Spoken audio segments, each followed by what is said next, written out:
Ahanba Muktada, channel asigi maikidigi Mayambu Taramna ookchabaga loinana ikoknana khurumjari. Ngasi sumahawsagumna yamna nungaiba horror story ama puduna lakchari. Wari asibu ibirakpada JUJU. Wari asiga mamingna Tamnaba yu. Wari asi pathokchaba matamda narrator ehangna soikiba lankiba yawrabasu ngakpiyu haina nolongna haijari. Ragugi imongi miyoising ado makoina handak nauna yamna hongna leirakpa khungang adugi yum aduda laklammi. Machanupi ngakta mangani. Machanupi ahalgi mingna Alice kawi chahi taratari suri. Naubina chahi taramanga suri. Jendina chahi tarahundu suri. Selenana taramatui suri. Aduga machanupi atombi abenauna chahi tarit janglaklammi. Makoi lamsanglakpa aduda waramali loina tumthakri machanupi mangado. Ragugi nupi chaubi khaktani mamit mana singna gari tunglibado. Main road tagi gari ado lambin macha amada thausilakpa timing aduwaida saubina raguda hanglaklammi. Moi baba yum anawadabu angangsing silaibabu hainagadro. Raguna gari do thauna khomi. Hainanida yumdusu yamna zawi. Swimming pool amasu lei. Room amakhak makoi ani tumba yagani. Adugane isa tonbi abinaugidi tongana room amakhakta thamlaga leibani. Magi sanapotchingsu marang kaina thamba yaba roomnida. Magi nupana hairiba wa aduda yaningna male chaubisu hoi mai hairamda tumina mamai leithokri gari ge thongnau adomda. Gari ado amuksu leikhom khazik thokpa nakanda uwa mayam ama wangna hoba lambel amada mamai leisinduna thauruklami. Minute ani ahumuk gari ado thauruklaba matungda angauba machugi yum amage geta gari ado khami. Yum adugi oi thangbada pat macha amakhak lei aduga yetlom thangba adudana u achoba ama hawi. U achoba adugi khwaidagi makha thangba masa aduda ing amasu thauri yanduna semlaga thamli. Gari dagi kumtharik le chaubiga raguga. Aduga gari ge backside ki thong ado hangduna macha dupising aduba hawdokpi. Tumba hawgatladuna macha singa loinana mama mapa oiba ani ado gate ado hangduri yum aduda sanglaklammi. Gate manungda makhong thangzinba hek hawbaga makhoigi hui Sunday ado makhol hauna lak tuna anirak ahomlak khonglaklammi. Yum adomda sanglak na raguna haidaklami. Yum se condition di phatabadi nate. Aikoine khara evaluation tawragane adum phada kuina leinaba yani. Abenaksu hui Sunday aduga loinena yum adugi main door adu hangduna changi tawi aduga Sunday adudi yum manung aduda sangu haiba yaramde. Abenakna haidaklami. Ima Sunday se yum manung sida changu yadri. Chaubina thambiro mapanda dum horene chaklam laga changlak adawni manungda. Asamna haidaduna mama mapa macha punna makoi taret ado yum manung aduda changlakni. Macha napi manga aduda room sing ado magini haina wari sanaduna leiri. Ragodi mahak first floor aduda kaduna room sing ado chaurakni yengli. Aduga chaubina kisanda pochai khara ado loishinduna leiri. Tanjaduda abenaudu kitchen da sanglaktuna mama da hangleri asumna. Ima tu sise aina khulini. Chaubisa abenauda pairak liba postak ado phat yengi. Angauba machugi music box ni. Chaubina amuk hanglei. Nangni kadadagi khulibasidi. Sumangda hauba u achobada adui makhadagi khulini. Tu mingsel amasu yauri. Adugana manungda laifidibi amasu yauri. Asi hainam laga abenaudo amuk senthokri kitchendagi music box ado paidana. Chaubisu atay thabak tawduna lehori. Somdasu washroom leiriba adugi paring adomda naubido matomda sumchatuna chaurakni yenglami kari legi haina. Karisu leiba udraba aduda mamai adu leiduna living room adomda laki hek tawbaga magi hek matungda karigumba arumba posak amakhak leimaida tabagi ahoba makhol amakhak taraklami. Selena khangpri khangda matung fat olaga yengbada washroom ge thong achoba aduga opposite oinaba wall adugi machet kharak kelakpado oirami. Selena amuk fat yengi wall adida. Machet kelakhiba zaga ado hotrong hona imamam na uri. Selena kanna lawi. Ima, baba, amta lao kino malayre. Adam na Selena na kaurakpa ado taraduna, mayam ado magi manakta loina sinsilakli. Selena makut ado thilli wal ado gi ahoba aduda. Baba, tu, sila thongkamba malayba mali.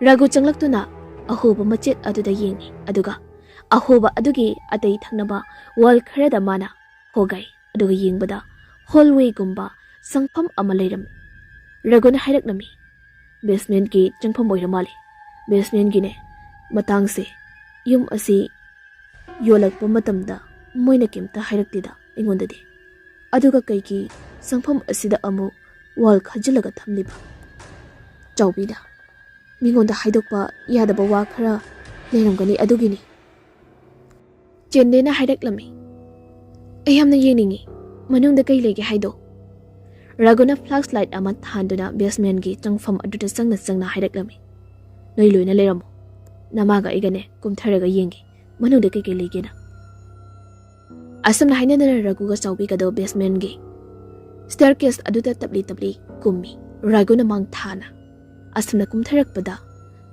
kona thangna basement ado yori manuk aduda imamami box amadi atay pochai sanapotna chingba kaya amasung sakhaiduna tari mayam aduki maraktagi piano amaso upul paksinduna taraga leiri chawbina hana leiramba yumsigi mapuduna kauduna hundolamba oiranguni sigi pot mayamsi Raguna amo kamaina kauduna sibo Sijinadraba kanadaba pot ngaktaninane kamaina amuk ningsunglaga leidoino si mayam siba kanadi mathaktane karasilaklo mukoi mapa asi haiduna chawbina hanna mathakta kaba hawi flashlight ado thanduna ragasu chawbigi matung oina inarakli asamna tawna nungthilgi matamdi hawkhiba khangawdi nungdang ado makoi punna ensang ahawa ama thonglaga dinner ado fazana saminari Kitchen ki thabak sing ado loishin lamlaba matungda mayam ado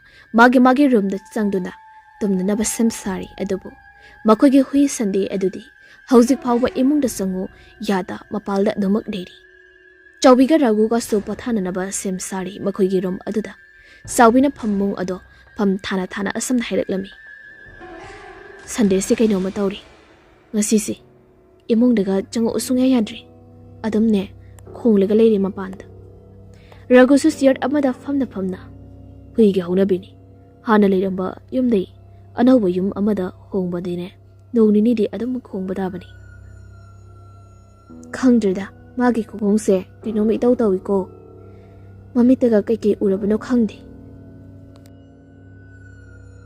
somdaso naubiga Selena gi ga room manung adudani makhoi ani daso tumthaba haurakpagi timing ni phamung adugi Makhadagi khujina natraga karigamba machin tumba posak amakhakna phamuk aduda goro khotpagi makhol ama itattatana hanjin tarakpa aduda Selena tumba yada makeup ado khangtok thurani makhol ado karino khan bunda tananaba honai adubu tarak khidri onu waimuk chikre mapham ado magi wakhalna oiraboi khanna Selena ado utlaga amuk tumle makhongi nama amana phamung adugi wangbada haidok Kankal sukhande wari amuk tumthaba haurakpa adwai gi timing aduda Selena magi phamung wangbada haidorakliba makhong adugi khumit mapada karigumba ing lawba posak amakhakna paisinduna tapna phamung makhada jingthabagumna masada phauruklami matang aduda Selena makeup khangtok amuk thori khangboi lakpoi masa ado pukhawgutuna makhong adusu konsili sortani tanik hon phammi phamung adudama mikup adur room manung adudusu sa apumbagi manam sinba thungna sandokpagumna tawri Selena do magi phamung aduga nakal oinena thariba phamung aduda tumliba nawbi di yengtuna haidaklami che migi khong chingthari kaigino na khong moja manam sisu nam thikre o dore idi Nancy su tumna siri tauba khonjal de khumi as taning deba Asi haiduna adumak tumthakri naubi. Selena so saurangna amuk hipthai phamung aduda. Nancy su tumthaba ngahak oirakpaga magi phamung mamang aduda miyoi ama hangat handal satuna leibagumna tabli tawba khongthang makhol ama taraknami nason pikna. Nancy masa sap tingna yawonduna phamung mamang aduda yengi. Room manungda thaliba table lamp adugi musi tawba mangal aduda uri. Masam sangna thadopi phanek phidol yongna chingkhatuna setbi nupi amakak tabli hangat handa chutuna leiriba ado. Nancy mamito khangsing sangbagam na tawi makut anina mamit ado suru noidaga munna yengba matamda nupi ado leiramdri. Nancy mabukning da khalli. As bakat lore aidi. Nongan pungam pung torpa adwaidani. Thongnaugi makhul ahoba macha khara leiba adudagi mangal changlakpa aduda chawbi mikap thoraklami. Mamit ado tapna pangduna masa ado yawali. Aduga hakam wawa chanduna haugatlaga phammi. Chawbina magi mamit ari aduna masada fatyeng tharakpa matamda uri. Magi makhut amadi makhung singda mushin muna dakfam kaya amata aduna liramliba ado. Madu ubada chawbi mamit ado khangsing sengi aduga ragugi masado kana nomduna haudoklaga hangi. Tabro ahi khong khutta dakfam mayama taramnisi sibo kamaina do. Ragu su yamna tanna haugatlaktuna yengi uri maso chawbigi masada tariba dakfam sing ado raguna khumi. Hamungdagi onthabada sokpo oramniba. Aidi onthadi. Asi hairamlaga chawbido haugatuna room adudagi thokri. Tawgadaba thabak sing adu tawba loiraduna kitchen kumlaklaga mayamgi breakfast semduna leirammi chawbi. Tanjadada magi machanupi ahal Eliaso masama udo press oithukladuna kitchen da saglakami. Mama leirambada ubada Eliasna asumna amuk hairaknami. Ima aige kendigagi roomda apumba manammi. As khunam thiyamani. Aidi sigi tawe manamduda. Apuma sagi manamne thongnawdagi paisak poiramgani. Nanawnupi khaido haudokluro school chatpa thingkini pung ayawrabani hauji. Asi haiduna chawbido kitchen ge thong adudagi mamai ado leithoraklaga living room da thitliba wall clock aduda yenglammi adubo gari gi kata adudi pung ahunga minute amada adomak leptuna leikri. Chawbi machinda tapna soli. Gari sisu yadra malini tawribasi. Elistu kitchen dagi thokri manawnupi singado haudokluna ba haiduna. Abinawsu yahonganda haugatladuna sumaglomda thokhirami. Sunday karamda tawri yengbani haina. Abenawno sumagda thokhiba ikan kanada abenaw ado kana kaplaklami. Ima anda tholo. Kauribado taradana sawbi mana tawramba thabak singado hondoklamlaga mapanda chenthurei. Masu mamimagna uri. U achoba adoke makhongda sendi ado siduna tariba ado. Sendi ke manakta abenawdo kapladuna famli. Sendi ki khusi ado onthok thina sira boireda. Mangaksam ado leithekli aduga mamit ani dusu chongthokli. Rago amadi machanupi mari adusu chenthoragli somaglomda. Sendi ki oiramliba phibam ado ubada machanupi sing ado hangoibasu puknarai. Kuina leitri moi mapal aduda school chatpagi timing yorakpa aduda loina chatnakri yum aduda chawbiga raguga abenawgada ngaheuri.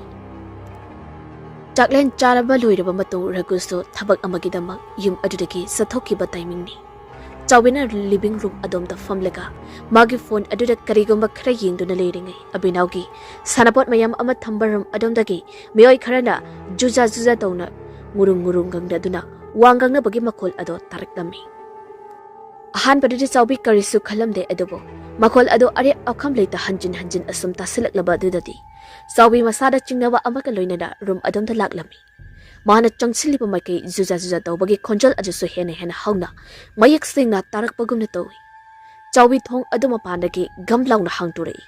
Manungda abenawdu famlaga sanapot ama paiduna sanaduna leirami. Abenawgi mamang oirapna chair ama thariba ado miyoi ama famlaga haugatuna chatkibagi maongda tabli nomtuna leirami.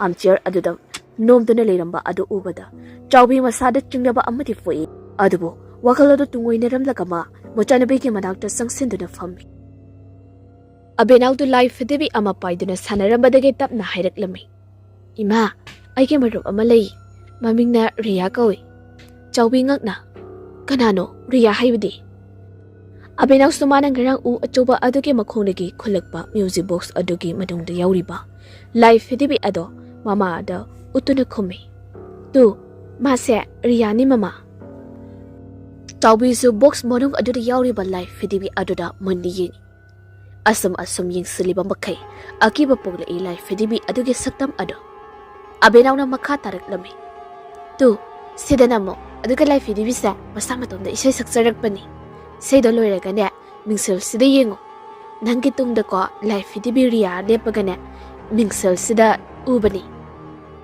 ase haiduna batana ma yauriba aduda namo haina ingi tawi abenauna khangning bagi mayai na sawi so box adu lawi aduga badan aduda namlaba matong box manung aduda yauriba life debi riya na trip recording gi isai ama sakliba ado loiba phawba yeni isai adu loiraba matungda sawi ado box gi mingsel adudi yengi ahan badidi magi matungda kanasu leiba ude adubu mingsel adugi angle ado khazik semba matamda ure magi matung oina magi machanupi abenauna akiba minok ama noklaga leptuna leiramliba ado madu ubada chawbi makhuta pairamba mingsel ado leimaida phatlauna thada magi matung fat yengla ame abenaudu karista tawdaba sadara nokfet tawla leplamba ado ubada chawbi saning tana sor ado amura kholai as pakalure edi asamna tawna namit adusto haukri namit aduke ahingni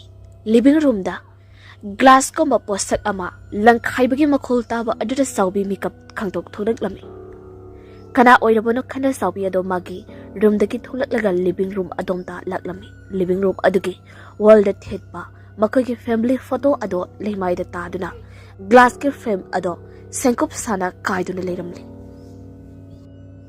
adubu ngaklibadi adug hauba glass langkhaibagi makhol ado tai haina imungi miyoi amata hawalaktaba ado glass kaiba machet sing ado net kani khana makhong chawrak na kanduna changlai living room adugi floor makha adudana kiragumba miyoi amana kokok thilakpagumna makhol adu so tarak namai basement taki thilakpa oigari khangi chawbi mikup aduda khalli basement da leiri bisina kana oiraba zado asi khandana sobi the washroom paring adamda lakli aduga basement changfam amamba marek aduda changlaklami mana basement gi staircase adu komthaba hek horukpaga kokok haina thinbagi makhol adu sulepkri amamba marek aduda basement adu yori chawbi magi hek mamang muktada salengdagi yantharakpagi silver gi client ama leiriba ado ui client ado foot yengbadadi basement dagi thaliba light bulb ado ngalekli living room gi makhagi mapa aduaida tabli changdo da sawbi kana kawi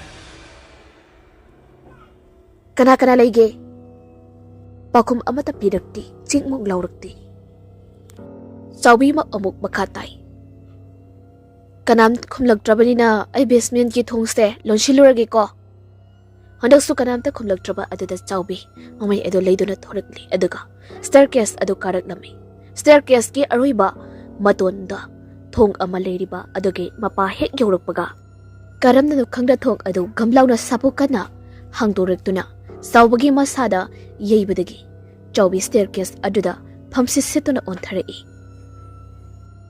chawbi masada anaba pokpagi mahutta ahoina dum kiraklami musi ngaliba basement gi block adugi mangalda tapna hoglima tanja aduda gini karamda gino khangda magi manak tamna cricket ball angangba ama tabli chalaktuna magi hek mamang maktada khanglep lep khiba ado ball aduna magi manak hek yorakpa pikop aduda pumli tawba sahing manam ama namlaklami manam aduda sawbi okay tawi thangdaba makeup da karamda gino khangda flower base ama ma tamna sthapu kanda thomlaklami adubu laibuk phabana flower base aduna mangonda panbagi mahut thong aduga oina palaga machet tana kaiki chawbi pakhada thong adu thilli tabro moy baba ai ba mukta kan biyo mana ko ba kana su tabi khidri Mikup aduda basement gi ngaliba blub ado masa matom ta fok haina kai khirami mafam ado haujiti pu mamam hauri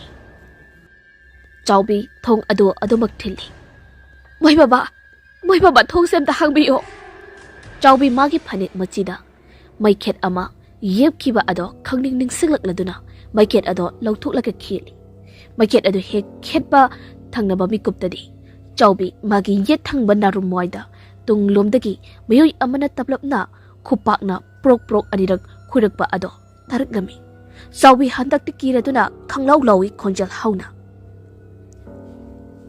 Somdasu Selena ga Naubiga gi room adudani Selena na nungaina tumligay magi makong ado ingtru ingba khud amana kana singthabadagi Selena do leimaida puplaw na tay Selena khangbui lakpoi gyan khangta tay mana leiribado kadaidano khan mamit ado fatfat leiduna yenglubada uri makoi anige roomgi thongjinba room aduda mamai pumba masamna khumjinbi phane phidol yongna singkhatpi yengbada akiba pukpi nupi amakhak leptuna leiriba ado madu ubada Selena do pakatna magi phamungduda phalawri chungkhali adoga machibu kore je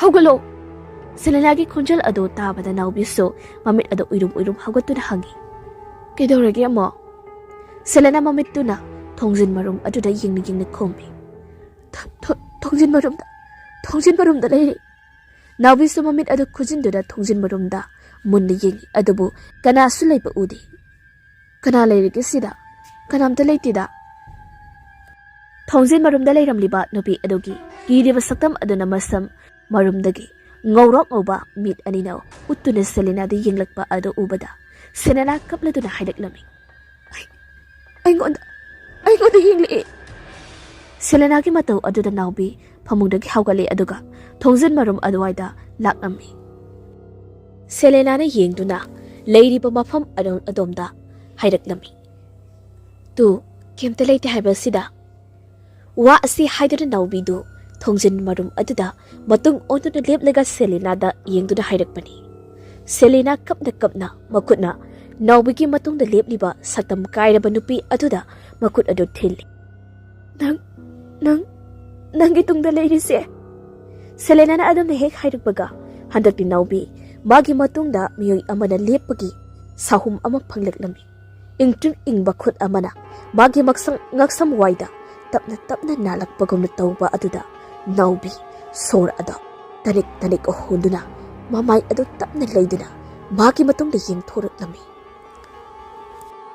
naubi magi mamin pagda uri nupi adugi saktam ado nupi aduna magak ado chelap tawrakpa adudadi Selena ka naubi gado punna kanna lawraklami somdasu Raguna bikap tholakpa matamda Chaubi leiramdaba aduda ma phamungdagi phuk hawgalaktuna room adugi mapalda thoraklami Mikup aduda Ragugi nakongda sonthangna da tare basement ki thong adomdagi Chaubina mabu kauduna thong thiliba ado Ragu prap tawna basement ki thong adomda laktuna thong ado makhongna kaukhaiduna hangdui Chaubina humang adapi kaba makai pakana basement manung adudagi thorakpa ado ubada Raguna hang Chaubi kaidorage hayo Chaubi khonjal nikna khomi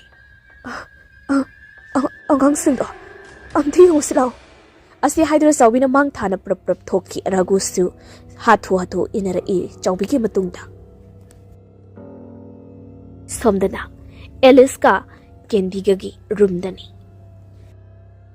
upugumba una saba posak amada karigumba ama gong haida yesin bagi makol tarakpa adudadi Alice ado mikap khangtok tholei Alice mamit ado tapna pangthoraktuna phamung mayai eduda fammi aduga makol ado kadaidagino tarakpano haina yenglakpada uri magi manaw nupi Kendina thongnaw mayada thariba upu adugi mamangda mangonda matung onsilaga lettuna leiramliba ado Kendi ado masagi makok ado upu aduda tapli matomta yesin jabagi makol aduna room aduma sinba thungna tai Alice tapna kawi Kendi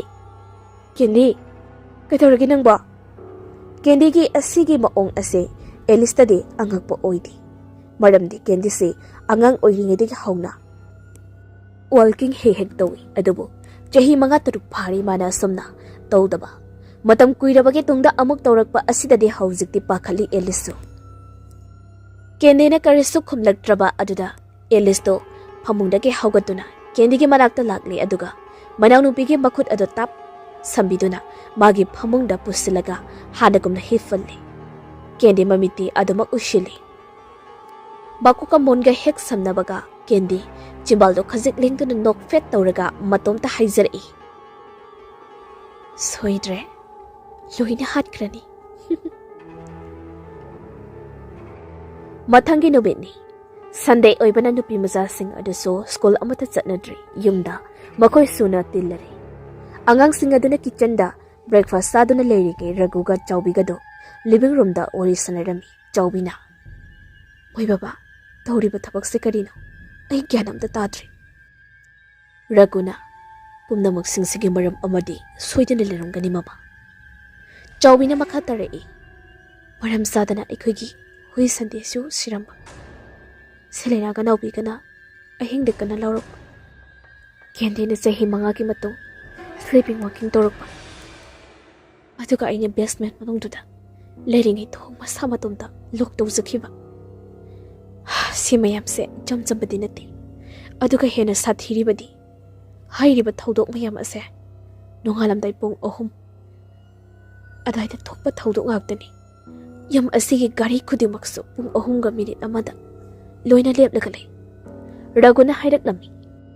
Ay kuyi khangna janaba. Amay ba amta tanaragane. Yumase amta fazana yung thoan ba na chungkudaba mali. Asi haydara raguna maginupida yung lakpa matamda. Saubagi magaksam ado musin ba dakfam ama tado na layri ba da urak nami. Raguna gagda hanglai. Dakum duna kayde. Chawbi sor amurak sang na hondok laga kumi. Ay sukangde. Ngasa ek tumhagulak pada. Sumayna daw kung tara lerami. Hidak kino karate silo. Tayo ba ni huyani. Ado mo'y baba. Hay gumbada na. Amay ba bi ama. Tana ba na fadawa mali. Rago na sa harit lami. Ang ikang na dyan ba. Kana-kanano pa upong na bayabri yung. Ay suka na kanano kang na dyan ba karatigi. Asam na makoy anina hainara pa matong chawbigi. Machi amagal lunat tinaban laigi tabak daw ba. Matay manaw amakag tanarami. Namit aduki ahingni. Ngarangi adukup na ngasisu upuda posak ama yaisin magi gonggong haiba makul ama tarak pa aduda elis ado mikap thorak lami. Candy ni ngarangi adukup na ngasisu tawribani.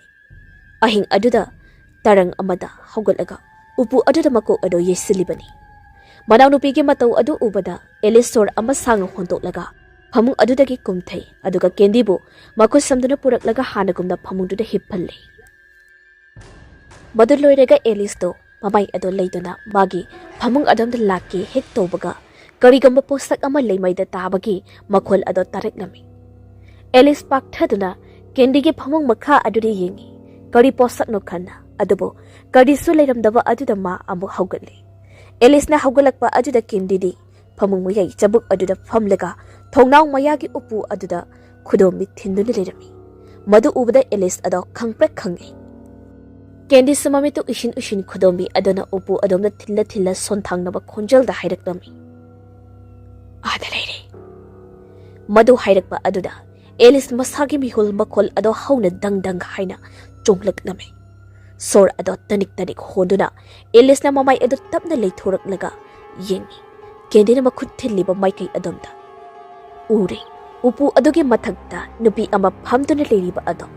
Mamay po mama samna loina khumjili. Panik ama pidol yong na chingkhatli. Kuchu I thangda nangaw. Adug phibam kairabi saktab aduna amuk kay hena kiribadi. Nupi adugi ngawrak ngoba min aduna. Candy amari Elis makoy anida sauni yanglakpa aduni. Khagawdaba makeup ta nupi ado. Upu mathagta phamlambadagi Elis tamna sapukani yamna thuna phalaw na chungshila Elis amari Candy amuktang makon hauna kanna lawrami. Macha ani na makol hauna kanna lawrakpa adu tara duna raguga chawbi gaso Elis ka Candy gagi room adomda sinsilak lami. Thong ado manungdagi log tawduna leiramba aduda ꯑꯩꯈꯣꯏ ꯑꯅꯤ ꯆꯪꯗꯨꯅ ꯀꯟꯅ ꯀꯟꯅ ꯀꯧꯈꯥꯏꯕꯗꯒꯤ ꯀꯣꯟꯅ ꯊꯪꯗ ꯃꯁꯥ ꯃꯇꯣꯝꯇ ꯍꯥꯡꯇꯣꯔꯛꯏ ꯃꯃꯥ ꯃꯄꯥ ꯑꯅꯤꯅ ꯔꯨꯝ ꯃꯅꯨꯡ ꯆꯪꯂꯛꯄꯗ ꯎꯔꯦ ꯑꯦꯂꯤꯁꯅ ꯂꯩꯃꯥꯏꯗ ꯐꯝꯂꯒ ꯀꯦꯟꯗꯦꯅ ꯐꯃꯨꯡꯗ ꯐꯝꯗꯨꯅ ꯀꯞꯇꯨꯅ ꯂꯩꯔꯝꯂꯤꯕ ꯑꯗꯣ ꯃꯆꯥ ꯑꯅꯤꯒꯤ ꯃꯅꯥꯛꯇ ꯆꯪꯁꯤꯟꯗꯨꯅ ꯆꯥꯎꯕꯤꯅ ꯍꯪꯉꯤ ꯀꯩꯗꯧꯔꯒꯦ ꯍꯥꯏꯌꯨꯁꯦ ꯑꯦꯂꯤꯁ ꯀꯞꯂꯗꯨꯅ ꯈꯣꯟꯖꯦꯜ ꯅꯤꯛꯅ ꯅꯤꯛꯅ ꯈꯨꯝꯃꯤ ꯎꯄꯨ ꯃꯊꯛꯇ ꯅꯨꯄꯤ ꯑꯃ ꯂꯩꯔꯝꯃꯤ ꯅꯨꯄꯤ ꯑꯗꯨꯅ ꯑꯩꯉꯣꯟꯗ ꯆꯨꯡꯁꯤꯜꯂꯛꯏ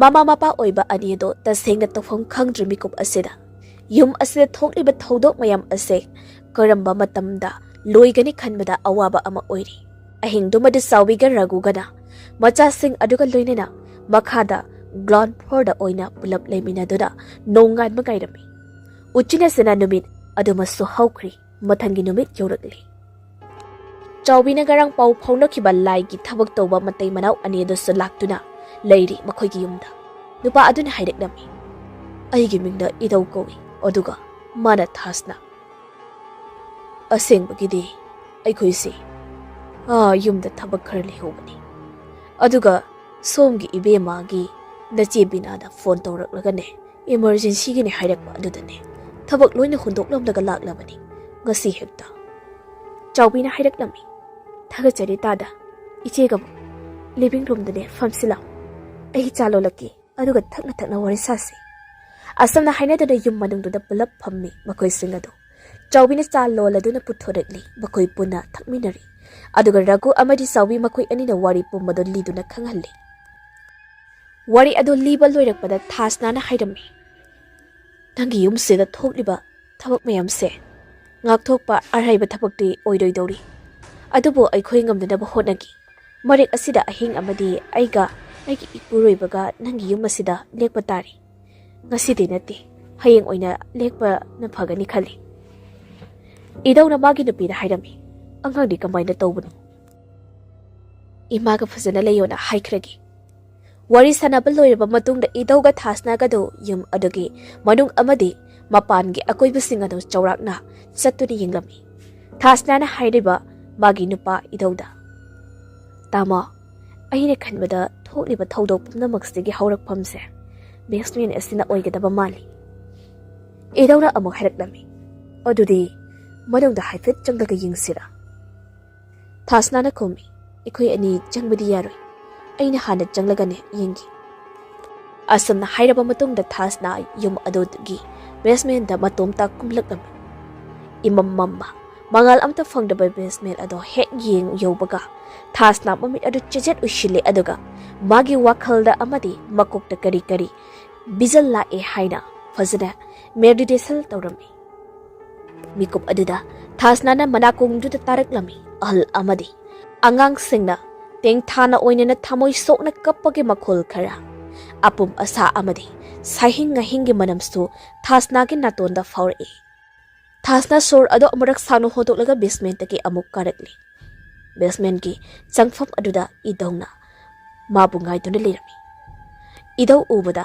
ꯊꯥꯁꯅꯥꯅ ꯑꯁꯨꯝꯅ ꯍꯥꯏꯔꯛꯂꯝꯃꯤ ꯌꯥꯝꯅ ꯑꯀꯤꯕ ꯁꯥꯊꯤꯕ ꯊꯧꯗꯣꯛ ꯈꯔ ꯕꯦꯁꯃꯦꯟ ꯑꯁꯤꯗ ꯊꯣꯛꯈ꯭ꯔꯦ ꯑꯗꯨꯒ ꯑꯄꯨꯝ ꯑꯁꯥꯡ ꯁꯥꯍꯤꯡ ꯉꯥꯍꯤꯡꯒꯤ ꯃꯅꯝ ꯑꯗꯨꯁꯨ ꯀꯔꯤꯒꯨꯝꯕ ꯐꯠꯇ꯭ꯔꯕ ꯊꯋꯥꯏ ꯈꯔꯅ ꯂꯩꯔꯤ ꯍꯥꯏꯕ ꯈꯨꯗꯝꯅꯤ ꯑꯁꯨꯝꯅ ꯃꯈꯣꯏꯗꯣ ꯋꯥꯔꯤ ꯁꯥꯟꯅꯗꯨꯅ ꯂꯤꯚꯤꯡ ꯔꯨꯝ ꯑꯗꯨꯝꯗ ꯂꯥꯛꯑꯝꯃꯤ ꯆꯥꯎꯕꯤꯅ ꯂꯤꯚꯤꯡ ꯔꯨꯝ ꯑꯗꯨꯝꯗ ꯐꯝꯗꯨꯅ ꯂꯩꯕ ꯑꯗꯨ ꯎꯔꯒ ꯊꯥꯁꯅꯥꯅ ꯑꯃꯨꯛꯁꯨ ꯍꯥꯏꯔꯛꯂꯝꯃꯤ ꯆꯥꯎꯕꯤ ꯑꯩ ꯅꯪꯒꯤ ꯅꯆꯥꯅꯨꯄꯤ ꯑꯇꯣꯝꯕꯤ ꯑꯕꯦꯅꯥꯎꯒꯅꯦ ꯎꯅꯕ ꯄꯥꯝꯃꯤ ꯃꯥꯒꯤ ꯃꯔꯨꯞꯅꯤ ꯍꯥꯏꯔꯤꯕ ꯂꯥꯏꯐꯦꯗꯦꯕꯤ ꯔꯤꯌꯥ ꯑꯗꯨꯒꯤ ꯃꯔꯝꯗ ꯑꯩ ꯀꯔꯤꯒꯨꯝꯕ ꯈꯔ ꯍꯪꯅꯤꯡꯉꯤ ꯆꯥꯎꯕꯤꯅ ꯍꯣꯏ ꯌꯥꯏꯌꯦ ꯏꯆꯦ ꯑꯁꯨꯝꯅ ꯍꯥꯏꯅꯗꯨꯅ ꯆꯥꯎꯕꯤꯅ ꯊꯥꯁꯅꯥꯒꯗꯨ ꯑꯕꯦꯅꯥꯎꯒꯤ ꯁꯥꯟꯅꯄꯣꯠ ꯃꯌꯥꯝ ꯑꯃ ꯊꯝꯐꯝꯒꯤ ꯔꯨꯝ ꯑꯗꯨꯝꯗ ꯂꯥꯛꯑꯝꯃꯤ ꯑꯕꯦꯅꯥꯎꯗꯣ ꯃꯥꯒꯤ ꯃ꯭ꯌꯨꯖꯤꯛ ꯕꯣꯛꯁ ꯑꯗꯨ ꯃꯅꯥꯛꯇ ꯊꯝꯗꯨꯅ ꯑꯇꯩ ꯑꯇꯩ ꯁꯥꯟꯅꯄꯣꯠꯁꯤꯡ ꯑꯗꯨ ꯁꯥꯟꯅꯗꯨꯅ ꯂꯩꯔꯝꯃꯤ ꯊꯥꯁꯅꯥ ꯆꯪꯁꯤꯟꯗꯨꯅ ꯍꯪꯉꯤ ꯑꯕꯦꯅꯥꯎ ꯃꯕꯣꯛꯀ ꯋꯥꯔꯤ ꯈꯔ ꯁꯥꯟꯅꯁꯤ ꯌꯥꯕ꯭ꯔꯣ ꯍꯣꯏ ꯌꯥꯏꯌꯦ ꯃꯕꯣꯛ ꯅꯪꯒꯤ ꯅꯃꯥꯟꯅꯕꯤ ꯔꯤꯌꯥ ꯍꯥꯏꯕꯗꯣ ꯃꯁꯛꯁꯦ ꯀꯃꯥꯏ ꯇꯧꯒꯦ ꯔꯤꯌꯥꯗꯤꯀꯣ ꯑꯗꯨꯝ ꯊꯋꯥꯏ ꯅꯨꯡꯉꯥꯏꯇꯅ ꯂꯩ ꯑꯕꯦꯅꯥꯎꯒꯤ ꯃꯅꯥꯛꯇ ꯂꯩꯔꯤꯕ ꯕꯣꯛꯁ ꯑꯗꯨꯗ ꯌꯦꯡꯗꯨꯅ ꯊꯥꯁꯅꯥꯅ ꯍꯪꯉꯤ ꯑꯩ ꯃꯥꯒ ꯋꯥꯔꯤ ꯑꯝꯇ ꯁꯥꯟꯅꯒꯦ ꯌꯥꯒꯗ꯭ꯔꯥ ꯌꯥꯏꯌꯦ ꯁꯥꯟꯅꯋꯣ ꯃꯕꯣꯛ ꯑꯁꯤ ꯍꯥꯏꯗꯨꯅ ꯑꯕꯦꯅꯥꯎꯅ ꯃꯥꯒꯤ ꯕꯣꯛꯁ ꯑꯗꯨ ꯊꯥꯁꯅꯥꯗ ꯄꯤꯔꯛꯏ ꯊꯥꯁꯅꯥ ꯕꯣꯛꯁ ꯑꯗꯨ ꯂꯧꯏ ꯑꯗꯨꯒ ꯗꯟ ꯑꯗꯨꯗ ꯅꯝꯂꯒ Madugi matungda manungda yauriba live fedebiria aduna isai saglakpagi maongda trip recording isai ama saglai. Isai adu hek loikibaga thasna box manungda yauriba mingsel aduda yengi. Mingsel aduda uri. Thasna na magi matung oirapna kuchu kumen ngorok ngobi. Nupi masa amakak leptuna leiriba ado. Abinano haibagumdana. Anggang nupi masa ado thawai nungai tabagi saktam oina taw. Thasna mamay ado tapna leiduna magi matung di yengi. Riya leibra haina adubo. Leiramdaba aduda ma mingsel aduda amuk yengi. Mingsel aduda uramba riyagi saktam adusto adumuk ukidri.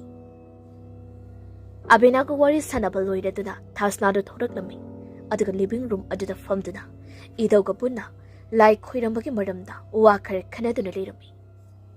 Thasna do wahi ama hagi khani idawda fat yengkhalakpani adubo wa ama phawba haibagamda idawgi matung oiramna lapna karigumba amada munde yengduna leiki. Thasna gi matau aduda idaw sumagi matungda fat yengi adubo manadi karisu ba phangdi. Idaw ngakda hangi. Kaidano nangla yengi duba. Thasna khumde adumak munde yengduna lei. Mamit ado khuzina. Idawgi matung oirap leiriba thongnaw adudagi ubani. Samang maton la hauriba. Upambi achoba adugi masa amada nupi amakak thauri yanduda leiriba ado. Nupi ado mamay non tharap tawi. Musin mo masham aduna mamay pumba kumzili aduga panik ama pidol chingkhatuna sili. Liri siliba nungsit asigi sahumda nupi adogi haksang ado tapli suhairi. Thangnaba mikupta thauri yaliba nupi ado magal chalap tawna mamay ado tapna nongkhalakliga thasna da yenglaklambi. Thasna do adumna munda yengduna lei nupi aduda. Nupi aduso sawningba akhaba miyengna thasna da yenglambadagi khanghodana maya higatuna noksilakli. Thasna mamit ado amurak phat kuppi adubo amuk handa yenglakpa matamdadi nupi ado liramdre aduma. Madugi matung tarakpada numit aphaba ama yenglaga lai khuirumnaba raguga chaubigada thasna da hairami. Yumbu anidaso achangba pojising ado thaurang tongnanaba sem sarami. Mathangi numit yaurakle angang singdu loine school chanakraba matungdi ragu chaubi thasna amadi idaw makhoi mari punna sa thakminarami. Matang ajuda thasna na hailaklami. Soida leiba ahan kharada aina yumsigi mari makhong hangbani. Moina hairakpagi matung ina thaina jahi kharagi mamangda yum asina nupi amakhak leirami hai. Nupi do psychiatric patient ni hai. Mi hatba phuba choiba yamna pamba nupi ni hai. Magi mapuroiba amade machasing mana loina hat kisu hai. Doma numit amade thazada nupi ado sumang matonda upambi achoba asidane thauri yalaga shiramba oiramali. Raguna hailaklami. As aida yum ase hongena leirubasidi sigama wari ama leibagi oire. Idawna adudi ngasi ahingse ekoi anisida leknaba tawrsi.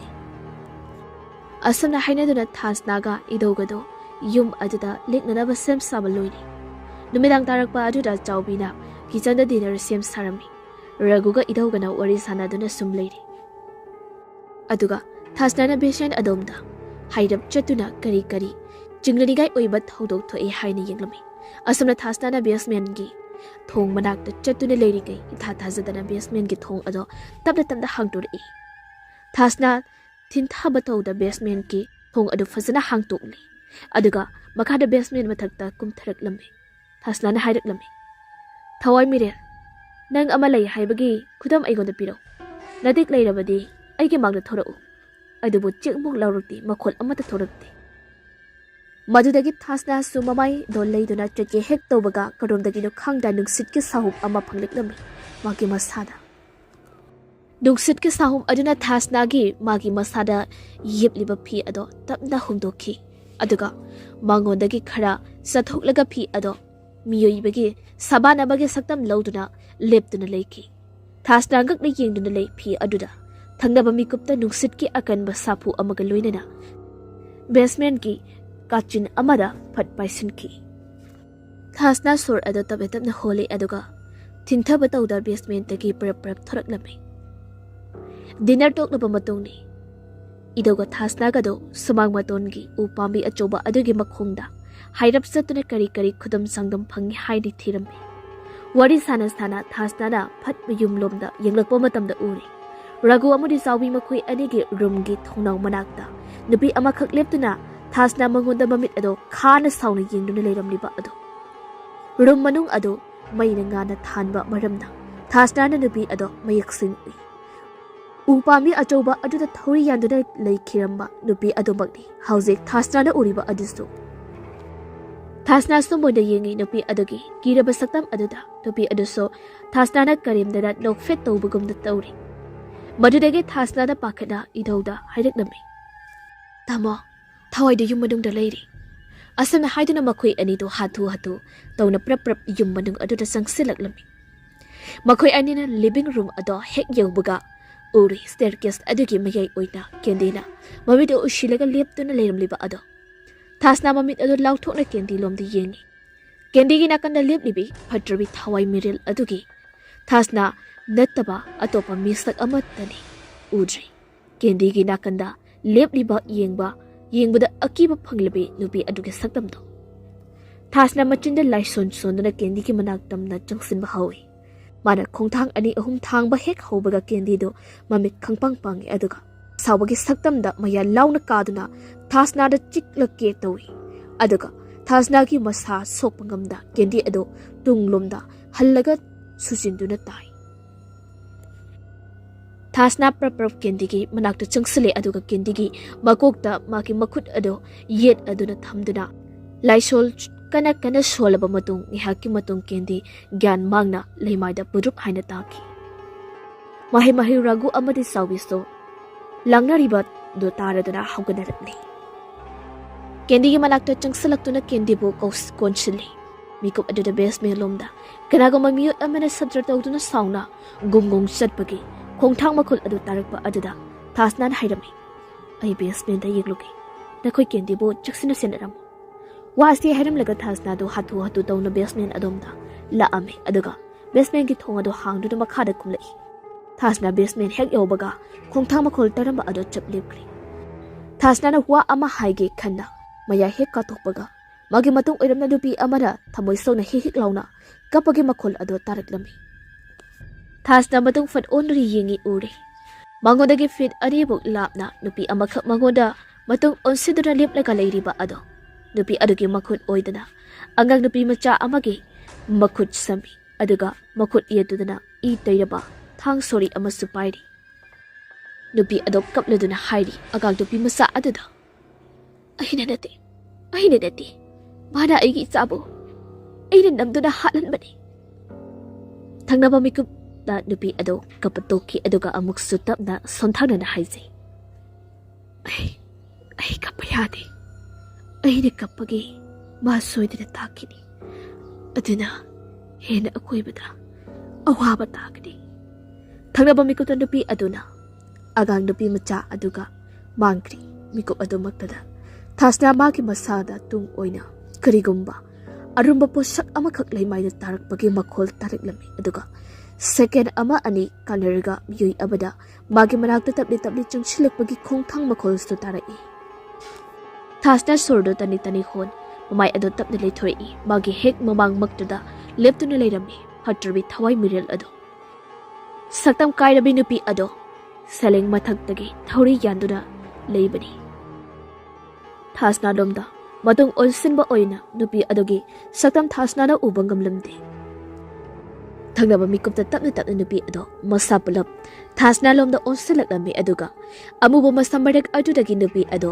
akhaba minok ama thasna da nuksilai thasna tunglomda khongfum anirak halli mikup adudagi nupi ado ngaksangda thori thuna thasna tamda chensilakpa ado thasna basement ki thong adomda chensilai maso aduga kawi tamo adubu thasna da thong hangi tawbaga thong adudi mapandagi lok tawduna leirami thasna thong adu thindura kawi tamo thong samda hango asona thasna na kawriba ado taraduna makhoi mayam aduso basement adomda loini chensilaktuna thong adu hang thasna bo basement manungdagi chenthorakle living room adudana makhoi puna fami thasna na astamna hairakpani phatraba thawai miril aduna tawrakadaba pumba ai loina gyan tari mama oibi singda mana thawai changduna macha singbu loina hatokadawuni chawbi ki masada dakpham bayam amata ma haurakliba ado ꯑꯇꯩꯒꯤ ꯅꯠꯇꯦ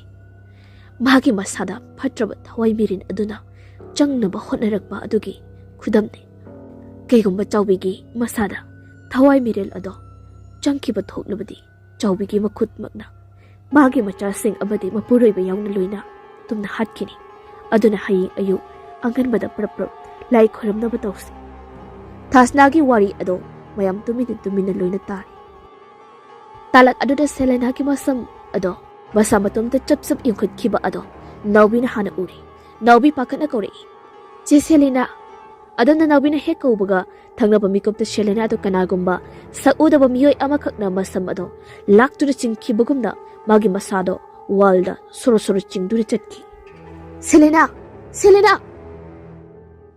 ꯃꯌꯥꯝ ꯑꯗꯨ ꯄꯥꯈꯠꯅ ꯁꯦꯂꯦꯅꯥ ꯀꯧꯔꯒ ꯃꯥꯒꯤ ꯃꯅꯥꯛꯇ ꯆꯦꯟꯁꯤꯜꯂꯛꯂꯝꯃꯤ ꯁꯛꯎꯗꯕ ꯃꯤꯁꯛ ꯑꯗꯨꯅ ꯁꯦꯂꯦꯅꯥꯕꯨ ꯃꯁꯝ ꯐꯣꯏꯗꯨꯅ ꯁꯣꯔ ꯆꯤꯡꯂꯒ ꯋꯥꯜ ꯃꯊꯛ ꯑꯗꯨꯗ ꯀꯥꯈꯠꯈꯤ ꯁꯦꯂꯦꯅꯥꯁꯨ ꯄꯥꯈꯠꯂꯗꯨꯅ ꯀꯞꯄꯤ ꯃꯌꯥꯝꯗꯨꯅ ꯁꯦꯂꯦꯅꯥꯒꯤ ꯃꯈꯣꯡ ꯄꯥꯏꯗꯨꯅ ꯌꯥꯜꯂꯤ ꯑꯗꯨꯒ ꯃꯈꯥꯗ ꯆꯤꯡꯊꯅꯕ ꯍꯣꯠꯅꯩ ꯄꯥꯏꯔꯛꯀꯤ ꯂꯧꯁꯤꯡ ꯂꯩꯕꯤ ꯊꯥꯁꯅꯥꯅ ꯇꯨꯟ ꯑꯋꯥꯡꯕ ꯑꯃꯗ ꯀꯥꯗꯨꯅ ꯀꯥꯇꯤ ꯑꯃꯅ ꯁꯦꯂꯦꯅꯥꯒꯤ ꯃꯁꯝ ꯑꯗꯨ ꯆꯞꯊꯠꯂꯤ ꯃꯗꯨꯗꯒꯤ ꯁꯦꯂꯦꯅꯥ ꯑꯗꯣ ꯃꯈꯣꯏ ꯃꯌꯥꯝꯅ ꯇꯞꯅ ꯇꯧꯗꯨꯅ ꯁꯣꯐꯥ ꯑꯃꯗ ꯐꯝꯍꯜꯂꯤ ꯑꯁꯨꯝꯅ ꯇꯧꯅ ꯑꯍꯤꯡ ꯑꯗꯨꯒꯤ ꯑꯌꯥꯝꯕ ꯁꯔꯨꯛ ꯍꯧꯈ꯭ꯔꯤ ꯑꯀꯤ ꯑꯈꯪ ꯊꯣꯏꯗꯣꯛꯄ ꯊꯣꯛꯇꯕ ꯑꯗꯨꯗ ꯃꯌꯥꯝ ꯑꯗꯨ ꯃꯍꯩ ꯃꯥꯒꯤ ꯔꯨꯝꯗ ꯆꯪꯗꯨꯅ ꯇꯨꯝꯅꯈꯤꯔꯝꯃꯤ ꯅꯣꯡꯉꯥꯟꯄꯨꯡ ꯇꯧꯔꯛꯄ ꯑꯗꯨꯋꯥꯏꯗꯅꯤ ꯃꯤ ꯑꯌꯥꯝꯕ ꯂꯣꯏꯅ ꯍꯧꯒꯠꯅꯔꯤ ꯅꯥꯎꯕꯤꯗꯤ ꯃꯥꯒꯤ ꯔꯨꯝꯗ ꯇꯨꯝꯗꯨꯅ ꯂꯩ ꯁꯦꯂꯦꯅꯥꯁꯨ ꯍꯧꯒꯠꯈ꯭ꯔꯤ ꯑꯗꯨꯝꯅ ꯅꯥꯎꯕꯤꯅ ꯇꯨꯝꯗꯨꯅ ꯂꯩꯔꯤꯉꯩ ꯍꯣꯜꯋꯦ ꯑꯗꯣꯝꯗ ꯃꯤꯑꯣꯏ ꯑꯃꯅ ꯀꯨꯗ꯭ꯔꯨꯛ ꯍꯥꯏꯅ ꯆꯦꯟꯕꯒꯤ ꯃꯈꯣꯜ ꯑꯃ ꯇꯥꯔꯛꯄ ꯑꯗꯨꯗ ꯅꯥꯎꯕꯤ ꯇꯨꯝꯕ ꯍꯧꯒꯠꯂꯗꯨꯅ ꯃꯥꯒꯤ ꯔꯨꯝꯗꯒꯤ